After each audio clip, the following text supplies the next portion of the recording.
10-12 వరకు ఇచ్చారండి.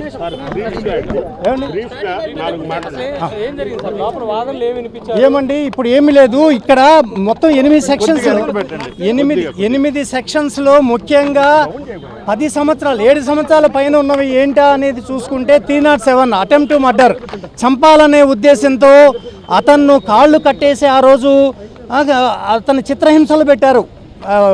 Belt rubber బెల్ట్స్తో కానీ పెద్ద పెద్ద ఆయుధాలు తీసుకొని ఆ అరకాళ్ళకి ఈ ప్రొఫెషనల్స్ని ఎట్లా కొడతారో ఆ విధంగా కొట్టినందువల్ల ఆ లోపల ఆ కన్ఫ్యూజన్స్తో పాటు ఎముక విరిగింది. ఆయన మాజీ ఎంపీ గారికి ఎముక విరిగినందువల్ల ఆయన నడవలేకపోతున్నాడు. ముందు మెట్లెక్కి ఇంట్రాగేషన్ పోయేటప్పటికి ఇంట్రాగేషన్ రూమ్లో పోయేటప్పుడు చక్కగా నవ్వుకుంటూ వెళ్ళారు, ఎవరు అసిస్టెన్స్ లేకుండా. రిటర్న్లో వచ్చేటప్పుడు 2-3 అసిస్టెన్స్ తీసుకొని కుంటుకుంటూ చాలా ఇబ్బంది పడుతూ మూలుగుతూ రావటం. అందులో ఆ ఇంట్రాగేషన్ టైంలో కరెక్ట్గా 11:30 రాత్రి ఆ తతిమా వాళ్ళందరినీ కూడా చూడండి, అక్కడ విషయం చూడండి మీరు. ఆ సునీల్ కుమార్ అనే అతను ఇప్పుడు ఉన్న ఈ పాల్ అనే అతను అక్కడ వాళ్ళందరినీ కిందకు పంపించేశారు. మీరు ఈ కనుచూపు మేరలో ఉండడానికి లేదు, వెళ్ళిపోండి అని నమ్మండి. ఆ కింద వెళ్ళి వాళ్ళు ఒక 100 మీటర్ల దూరంగా ఉంటే అప్పుడు ఆయన అరుపులు భయంకరంగా దీనంగా పెద్దగా అరవటం కూడా జరిగింది. అది ఎవరు పోలీసు విట్నెస్లే చెప్పారు. ఆయన అరుపులు మేము విన్నాము, ఆయనే అరిచారు, అది ఆయన విన్నాము అని కూడా మాకు మా ఇన్వెస్టిగేషన్లో తేలింది. కాబట్టి ఇప్పుడు పరిస్థితి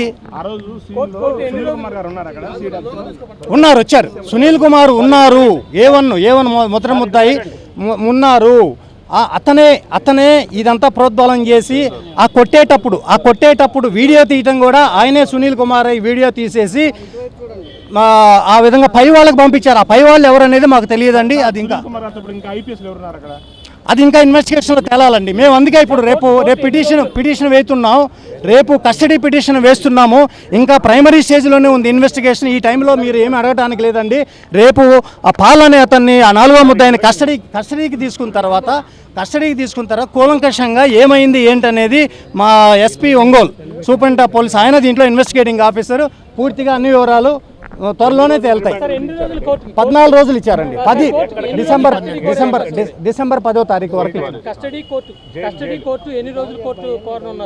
మేము 10 రోజులకు అడుగుతున్నామండి. 10 రోజుల్లో జడ్జి గారు ఇష్టం. 10 రోజులు ఇస్తారా 6 రోజులు ఇస్తారా అనేది జడ్జి గారు ఇష్టం. మేము 10 రోజులకి రేపు ఎల్లుంట్లో మేము కస్టడీ పిటిషన్ వేయబోతున్నాం. ఆ కూలంకషంగా తతమా ఫ్యాక్ట్స్ అన్నీ కూడా బయటకు వస్తాయి. దీంట్లో ఏ కుట్రకోణం దాగుంది, ఎవరు ఆ పై వ్యక్తి, ఎవరు ఈ టార్చర్ చేసేటప్పుడు ఆ వీడియో తీసేసి ఎవరికి పంపించింది అనేది కూడా ఈ కుట్రకోణంలో బయటపడబోతుంది. ఇప్పుడు ఇక్కడ డిస్ట్రిక్ట్ జైలుకి తీసుకెళ్తున్నారు, జిల్లా jail Guntur. Okay, thank you very much. ఆ పదవికి వెన్ను తెచ్చే విధంగా నేను ఉంటానని చెప్పేసి ఈ రోజున ఈ సభాముఖం ద్వారా మరి నారా చంద్రబాబు నాయుడు గారికి మాటిస్తున్నాం. అలానే ఇండస్ట్రీలు ఇలా ఆంధ్రప్రదేశ్లో ఏదైతే పెట్టుకోవడానికి అనేక అవకాశాలు ఇలా సదుపాయాలు కలగజేస్తూ ఉన్నాడు, మౌలిక సదుపాయాలు కల్పిస్తూ ఉన్నారు. ఈ రోజున ప్రతి ఇంట్లో ఒక వ్యాపారవేత్తని, ప్రతి నియోజకవర్గంలో కూడా ఇండస్ట్రియల్ పార్కులు డెవలప్ చేసేసి వ్యాపారస్తుల్ని, ఇండస్ట్రీస్ని పెంచాలి.